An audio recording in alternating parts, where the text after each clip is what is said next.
Esta emisora les da la bienvenida al programa Encuentros con la Filosofía, para conversar poniendo en duda nuestras certezas. con la participación abierta de profesores de la Universidad Politécnica Salesiana, De la Universidad Central del Ecuador. de la Universidad Andina Simón Bolívar. Encuentros con la Filosofía. Se difunde semanalmente por las emisoras universitarias Infinito Digital, Voz Andina Internacional. Y Radio Faxo. Abrimos nuestros micrófonos.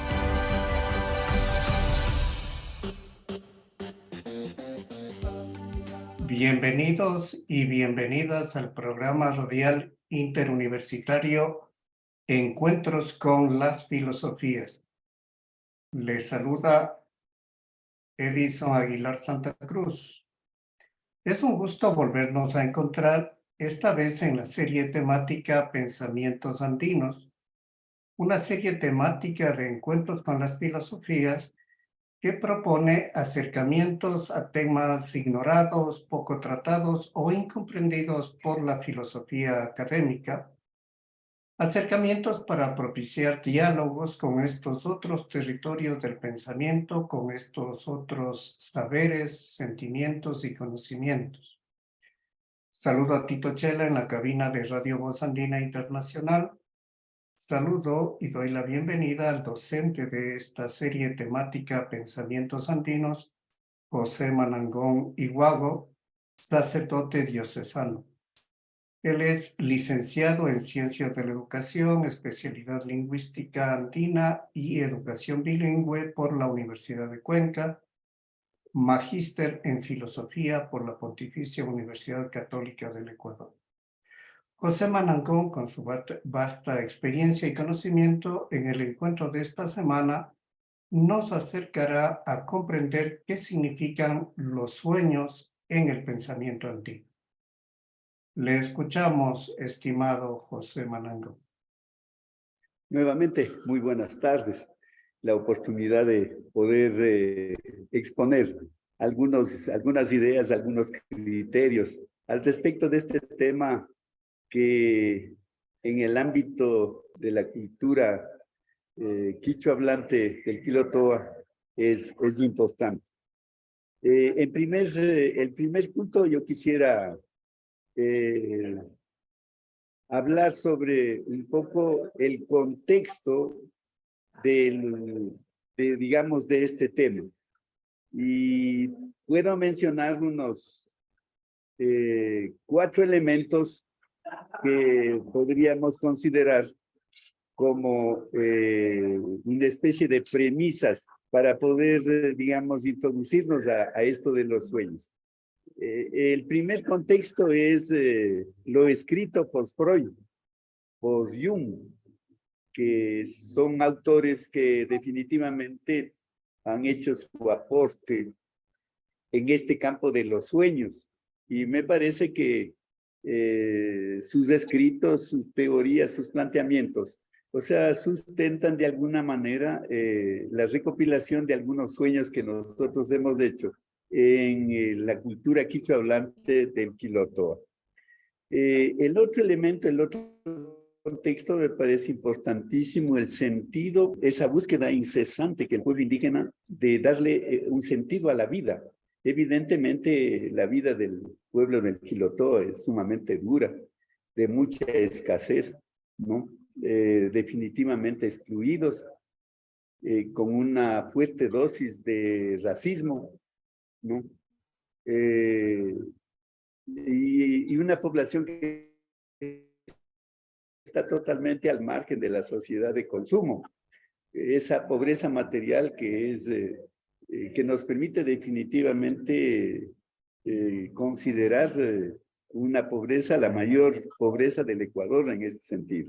Entonces, me parece que este contexto, ¿no?, de la gente que busca incesantemente el sentido de la vida, en este contexto de una vida sumamente complicada, compleja y dura y de exclusión en ese sentido. Cuando hablamos de definitivamente de la lengua quichua, y la lengua quichua pues es fruto de una experiencia de vida en el pueblo indígena y por consiguiente los signos, los símbolos, toda la parte semántica, semiótica en la lengua quichua es muy específica y digamos, está muy marcada en ese sentido.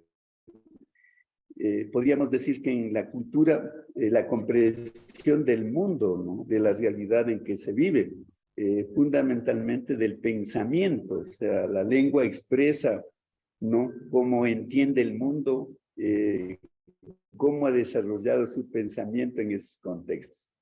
Lo mismo, por ejemplo, con respecto a la cultura y en el contexto de la lengua, cómo es que la persona va, digamos, sistematizando su información, que es una información que lo recibe a través de la experiencia vivida en las comunidades. Lo mismo también tiene mucho que ver en esto de la cultura, ¿no? Cómo se interpretan los datos, especialmente cuando hay una relación de conflicto entre una sociedad mestiza, entre comillas, que es la de Pujilí y la de Latacunga, con las comunidades indígenas. Hay ese conflicto y en ese conflicto también hay que entender el asunto este de los sueños. Y finalmente, en este contexto de lo que es la cultura, es importantísimo tener en cuenta la historia que ha construido. El pueblo indígena en el Quilotó ha construido su historia. Podríamos mencionar algunos hitos específicos, por ejemplo, en Sumbawa. Miguel Lechón, por ejemplo, de la FEI, que era una organización de los indios en Cayambe, en Olmedo específicamente, cómo él llega a Sumbawa y comienza, digamos, a gestionar la entrega de las tierras a las comunidades indígenas. Y eso es un hito muy importante. Y el otro hito importantísimo es cómo posteriormente se combatió y se entró en un conflicto tremendo entre los productores, que son los comuneros, y los intermediarios, que eran de Saquicilí. Y en ese sentido, pues había un tema ahí del compadrazgo, que eso está por estudiarse también, el impacto del compadrazgo en estas relaciones de producción y de comercialización. En Chuquchilán, en cambio, es interesante la historia de Chuquchilán, porque ahí las comunidades, y surge también el Colegio Cata, que de alguna manera definitivamente han logrado ser parte de, digamos, de todo este proceso de los sueños. Y evidentemente, por último, el otro contexto de los sueños son los mitos. Yo aquí menciono los mitos más importantes, por ejemplo, el cóndor y la pastorcita, el tío lobo y el sobrino conejo, el chuzalongo. Y evidentemente en Sumbawa hay un mito muy importante que se llama la mamacataba. Entonces, en este contexto de los mitos también hay que tener en cuenta el desarrollo de los sueños. Como un segundo punto que me parece importante, ya son en sí mismos los sueños, se hizo con los en qué es lo que en especial el mejoramiento de las condiciones de vida. Yo creo que siempre se tiene presente eso, cómo mejorar las condiciones espirituales. Yo creo que este es un punto que hay que tener en cuenta. El otro elemento de los sueños es el rimanacui, es decir, la conversación permanente. Ahí hay una conversación muy amplia, de muchos años, o sea, a veces el rimanacui a uno le desespera porque solo se pasa conversando y no se llega a ninguna conclusión, pero se conversa del tema y de lo que se conversa es lo que viene el elemento del sueño. De tanto conversar, uno comienza a soñar. Y entonces, en ese contexto, yo me voy a referir. El sueño tiene mucho que ver con las imágenes del pueblo indígena en el Quilotoa. Es muy importante del sueño las imágenes que se viven en el trabajo, en las actividades familiares, en cuanto a todo lo que son las éticas, la cosmovisión, la forma de pensar. Estos son muy importantes. Y evidentemente, uno de los elementos que es muy complejo y muy complicado es que al final en el sueño le obliga a decidir. La persona que sueña tiene que tomar una decisión, sea para bien o sea para mal. Es una decisión, el sueño le obliga a decidir, toma decisiones que son importantísimas y ahí se corre el riesgo de acertar o de equivocarse. Yo creo que esto es importantísimo tener en cuenta porque el sueño hace que la gente se mueva y comience a tomar decisiones en ese sentido. Y evidentemente los riesgos que en ese sentido sea en el caso de que son signos positivos o son signos negativos. Ahí hay riesgos que el pueblo indígena tiene que correr y eso a veces cuando son negativos son muy dolorosos. Pero cuando son positivos tampoco se puede desarrollar, digamos, más ampliamente o más allá de las capacidades económicas o también de las capacidades de la estructura social, económica y política de las comunidades. Ahora, en este contexto, hay algunos momentos de los sueños. Yo voy aquí a narrar algunos sueños que me parecen importantes y que son muy recurrentes en la comunidad andina del Quilotoa. Los primeros sueños tienen que ver con respecto al enamoramiento y al matrimonio. Es importantísimo ahí, es un momento decisivo. Ahí toda la familia se involucra. Cuando se enamoran los adolescentes y cuando tienen que tomar la decisión del matrimonio. Entonces ahí, por ejemplo, si los novios o los papás sueñan una pareja de yamingos que están amarrados en términos de yunta, y si eso en el sueño se mantiene, es un buen signo para que los hijos, si están en el proyecto de casarse, el matrimonio les va bien. O sea, soñar una pareja de yamingos amarrados en el sentido de yunta, eso significa que les va bien.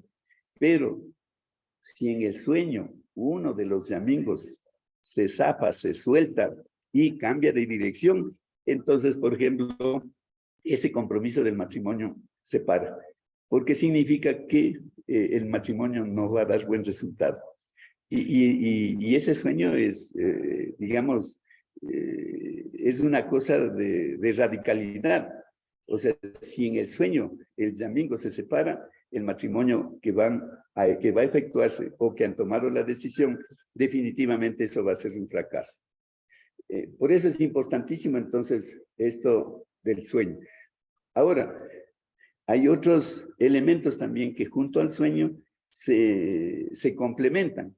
Por ejemplo, en el caso de los adolescentes, por lo general van a pastar los borregos en los pajonales, van a pastar los borregos en los terrenos comunitarios. Y ahí, por ejemplo, durante el día, en el pastoreo, si hay dos curiquinguis en el aire que revolotean, están juntos y juntos se alejan, es decir que el matrimonio o la decisión del enamoramiento es correcto, es el adecuado y que no va a haber problemas. Pero si en el aire uno de los dos curiquinguis cambia de dirección y se separan, entonces eso se ratifica de que ese matrimonio no se puede llevar adelante. Otro elemento también es con respecto a esto de las plantas que se complementan. Hay una planta que se llama la cuyanguilla. Y la cuyanguilla es una plantita muy pequeñita que se da entre los pajonales. Entonces, los adolescentes que van a hacer el pastoreo cogen esas florcitas y les juntan a una cierta distancia. Entonces, si las flores se juntan, quiere decir que el matrimonio y el enamoramiento proceden. Pero si una de las florcitas se vira para otro lado o en otra dirección, quiere decir que ese compromiso que en una primera instancia se aceptó, nunca se va a llevar a cabo o va a haber problemas. Por ejemplo, si el sueño es positivo, son buenos augurios y el matrimonio definitivamente se lleva a efecto porque saben que a la larga eso se procede de manera formal y que no va a haber problemas. Pero si en el sueño, tanto uno de los yamingos se separa o en los curiquinguis cambian de dirección en el aire o de las cuyanguillas que no se juntan sino que se viran a los lados, eso quiere decir un mal augurio y por consiguiente ahí el compromiso del matrimonio o del enamoramiento que hayan realizado no se ejecuta, se separa eso porque saben que eso no va a tener una buena finalidad, no va a tener un buen fin Entonces, por eso ahí es un mal augurio. Por eso es importantísimo esto en los sueños y en la relación con los animales y con las plantas, que les dan signos y símbolos de buenos augurios o de malos augurios. Podríamos decir también es importantísimo tener en cuenta el hecho de que los sueños en este contexto del enamoramiento afectan. Si es que es positivo, la familia está alegre, está contenta, está con los ánimos predispuestos y hacen todo lo posible para que todo lo planificado y todo lo que se dijo en los sueños se lleve a cabo. Pero en cambio, cuando los sueños son malos augurios, definitivamente ahí la gente entra en un estado muy pasivo, melancólico, de tristeza, y hay momentos en que definitivamente el estado de ánimo se vuelve tan pesaroso, tan doloroso, tan difícil, que no se puede salir adelante. Y ahí hay problemas sumamente complicados en este sentido. Evidentemente que es importantísimo tener en cuenta que los sueños determinan ya el futuro de las decisiones que van a tomar. Entonces, en esto del enamoramiento hay estos sueños y estas relaciones que se dan con los animales y con las aves y con las plantas. También hay otros sueños en este sentido, pero que por el tiempo no es posible seguir reflexionando esto. El otro tipo de sueños tiene mucho que ver con los trabajos y los negocios. No. Entonces, cuando se planifica un negocio, cuando se planifica un trabajo en la comunidad o la familia, tiene un objetivo que cumplir, sea porque hace una minga, sea porque hace o va a hacer un acuerdo. Si la víspera sueña agua, quiere decir que definitivamente eso va a fracasar. Y en realidad eso sucede. No, hay un trabajo que está pendiente, hay un trabajo que se ha organizado, hay un negocio que se tiene que llevar a cabo. Y si la víspera soñó agua, un agua, digamos así, que corre en su cauce, no de manera normal, entonces eso significa que al otro día que tiene que ir a hacer ese trabajo o que tiene que ir a concretar ese negocio, definitivamente no se da. Y entonces ya se preparan, porque dice ya, el agua es chiqui, así le llaman, el agua es chiqui, y cuando es chiqui, entonces eso quiere decir que no se va a llevar a efecto lo que estaba planificado. Otro de los elementos que se da en este sentido es, por ejemplo, evidentemente cuando se tiene que hacer un viaje o se tiene que hacer un trabajo, la víspera, si sueñan agua, es tenaz, no, ya ahí dejan, ahí se quedan, no hacen absolutamente nada, porque dicen que de gana van a viajar, de gana van a ir a hacer el negocio, cuando saben que eso no se va a llevar a cabo. Pero también en este sentido, si el sueño es torrentoso, de agua de mucho lodo, con deslaves y hay precipitaciones, o sea, del agua muy fuertes, entonces quiere decir que definitivamente el fracaso es total, que ya no hay remedio absolutamente para nada. Entonces, cualquier actividad que está planificada, cuando hay un sueño de esta naturaleza, de un agua torrentosa, lodosa, agua negra, demasiadamente torrentosa, definitivamente ellos saben que en lugar de que se dé el negocio o que se ejecute ese trabajo, esa actividad, más bien va a venir problemas y van a venir serios conflictos y serios problemas. Entonces ahí es cuando la gente se reúne, conversa sobre lo que se soñó y buscan las causas, buscan qué es lo que pasó, dónde está el problema, cuáles son las actividades que definitivamente no van a permitir que se dé estos trabajos en este sentido. Se puede seguir mencionando alrededor de esto de los sueños también otros elementos, especialmente en las relaciones con el mercado, y también ahí es en cuanto a los negocios, sí se vuelven, digamos, ahí surgen los sueños, y por eso ellos saben cuándo les va bien y cuándo les va mal en un negocio o en una planificación del trabajo. Hay otros sueños que son de salud y de vida, ¿no? Y definitivamente eso sí tiene mucha relación nuevamente con el agua, ¿no? Cuando sueñan un agua cristalina, límpida, en un remanso, un agua suave, y que el recorrido en el cauce es de lo más armonioso, eso quiere decir que definitivamente la salud es de la mejor y que la vida le está indicando que no hay problemas y que puede continuar y que puede seguir en las actividades a las que se está destinado. Lo mismo, por ejemplo, en este sentido, cuando se sueña, por ejemplo, cebada, eso quiere decir mucha abundancia de vida para la familia, tanto en lo que es la vida personal humana, como también en lo que es la vida material. Va a haber economía, va a haber una buena cosecha, va a haber una buena venta, los animales van a estar de lo mejor. Entonces, soñar cebada es un signo de que definitivamente las cosas están bien. Pero también lo mismo, por ejemplo, hay, dependiendo del contexto, hay otras comunidades en donde son más de menor altura en cuanto digamos, al nivel del mar. Tienen maíz, sueñan maíz, y entonces también eso es signo de riqueza y signo de una buena vida.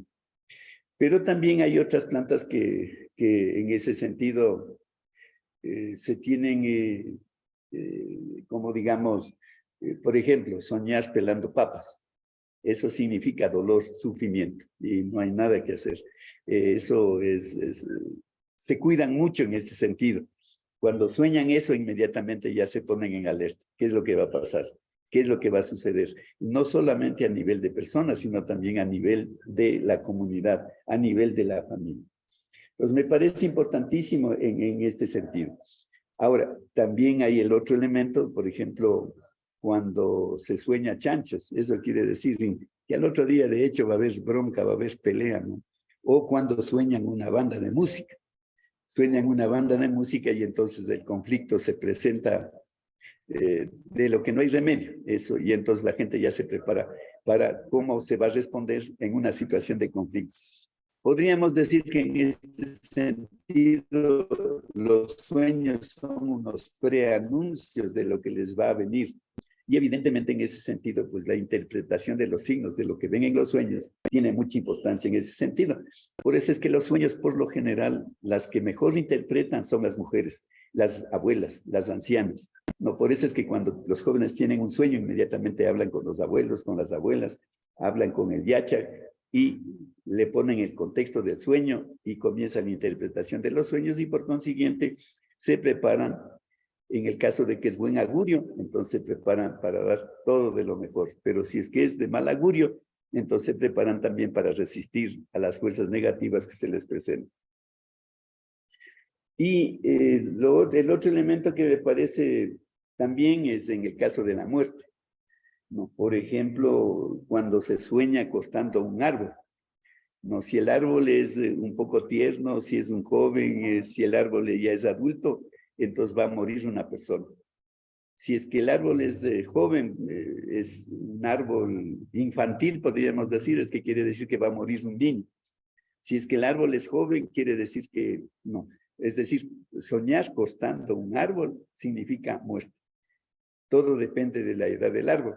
Si es un árbol tierno, si es un árbol joven, si es un árbol adulto. Entonces saben exactamente, no, qué persona, y enseguida piensan quién está enfermo, quién tiene conflictos de salud, y entonces ya tienen una idea de quién es el que va a fallecer. Y en el caso de que sueñen, por ejemplo, sacándose una muela, definitivamente ahí va a morir un pariente cercano, no, un pariente muy cercano, muy de la familia, muy querido. Entonces ahí enseguida las alertas para los que están enfermos o por las que han viajado, los que están lejos de la familia, y entonces comienzan ahí a preocuparse en ese sentido. Pero soñar en este sentido, sacándose una muela, sí es, digamos, ya un designio de que definitivamente alguien de la familia es lo que va a fallecer. Ahora, estos sueños de la muerte vienen, digamos, también relacionados, por ejemplo, las tórtolas. Las tórtolas con su canto lúgubre, si se posan en la casa de una persona enferma, quiere decir que alguien de esa casa es la que va a morir. O también a su vez los aullidos de los perros, ¿no? Quiere decir que de esa casa alguien es lo que va a morir. Y entonces comienzan a prepararse, comienzan a preocuparse, ¿no? Indudablemente de las personas que están en casa o enfermas, o también de las personas que han migrado y que están fuera de la familia, y entonces ya se ponen en alerta en este sentido. Es importantísimo entonces en esto de los sueños, y me parece a mí que es también los sueños, por ejemplo, de los Shuar, digamos, son muy parecidos, son muy similares en contextos culturales distintos. Yo aquí pongo un ejemplo, por ejemplo, para los Shuar el quinde es malagüero, ¿no? El rato que un quinde en una mañana entra a la casa o rodea la casa, eso quiere decir que si tienen planificado salir a trabajar en la selva o salir de cacería, no, ahí se quedan, no hacen absolutamente nada. Porque el quinde es un ave de mal agüero para los Shuar. Entonces, me parece que son los signos, son los elementos del sueño los que hace que la gente vaya tomando decisiones. Y en cuanto a todo este contexto de los sueños, y más o menos a modo de conclusiones, yo diría algunos elementos que me parecen importantes. Lo primero, las simbologías, ¿no? Tanto de las plantas como de los animales. Ahí juegan un papel muy importante. Las simbologías de las plantas que sueñan, de los animales que sueñan. Por poner así un ejemplo, ¿no? Por ejemplo, si soñaron agua, y a pesar de esto viajan a hacer el trabajo, viajan a concretar el negocio, y si en el camino se cruza, definitivamente el trabajo no se hace. Entonces, por eso es importantísimo que en el pueblo indígena todas las plantas y todos los animales tienen su propia simbología, ¿no? Evidentemente es importante porque podríamos decir que es un preanuncio de las dificultades que le van a venir o de los favores que van a tener para que se concrete la voluntad. El otro elemento que me parece a mí a modo de conclusión es que los sueños, ¿no? Definitivamente se aceptan y se interpretan. Y entonces, en ese sentido, podríamos decir que la gente siempre dice, no, hay un chiqui muscul, es decir, un sueño malo, un chiqui punja, es decir, un día malo, un chiqui huigua, un animal de mal agüero. Y esto definitivamente provoca depresión, dolor, sufrimiento. Cuando se sueña en ese sentido, se llega a una familia en donde se encuentra gente muy triste y una gente que está totalmente desanimada y que no tiene, digamos, no tiene el aliento de seguir en la lucha, de seguir trabajando, de seguir. En ese aspecto, entonces, se tiene mucha claridad que hay los chiquis, sean sueños, sean animales malos, días malos. No, inclusive en esa misma categoría entran las personas que tienen buena espalda y las personas que tienen mala espalda. Y yo conozco en que los divorcios, por ejemplo, es porque si el esposo sueña que su mujer tiene mala espalda, inmediatamente se separa. O si la esposa sueña que su esposo tiene mala espalda, inmediatamente se separa. Es decir, que los sueños definitivamente ya marcan una decisión en ese sentido. Ya, otro elemento que me parece en este sentido de los sueños es lo que determina el sueño difícilmente se cambia. O sea, eso se acepta. Se acepta sea para sufrir, sea doloroso, o se acepta sea porque las cosas van bien. Los designios de los sueños ya no se cambian, se aceptan y se asumen. Por ejemplo, si sueñan de una persona que está en casa y está enferma y sueñan que se va a morir, ya no hay nadie quien les cambie. No, yo personalmente he llegado a situaciones extremas de decir, vea, está enfermo, yo les llevo al médico. No, y la gente se opuso tenazmente. Y yo neciamente cogí la camioneta, le cogí al enfermo y le llevé al hospital a Latacunga. Y la abuelita, antes de que yo salga en ese viaje, la abuelita de esta persona que le llevaba, me dijo, tú eres responsable de que ella se muera en Latacunga. Deja que se muera aquí. Le llevé a Latacunga, estuvo 15 días bastante bien, y la víspera que tenía que regresarle, se murió.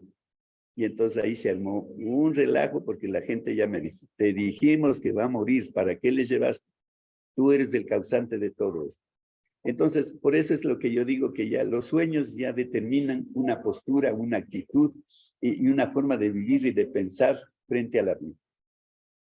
Otro elemento que me parece importantísimo es que el sueño ya no permite cambios, ¿no? O sea, ya el sueño designa y es una premonición de lo que va a suceder. Y entonces eso ya no hay cómo cambiar, eso ya es, el destino está hecho y no hay nada que hacer.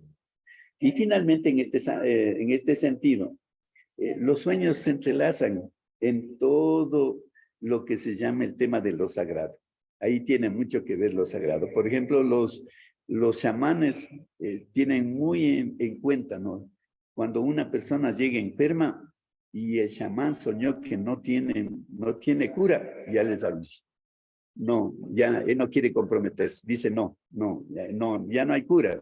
Ya definitivamente no es posible ninguna acción que cambie el destino de la vida de ese ser humano. Entonces, en ese sentido, me parece que hay una relación entre lo que es el sueño, lo que es lo sagrado, y por consiguiente eso se manifiesta en términos de rituales.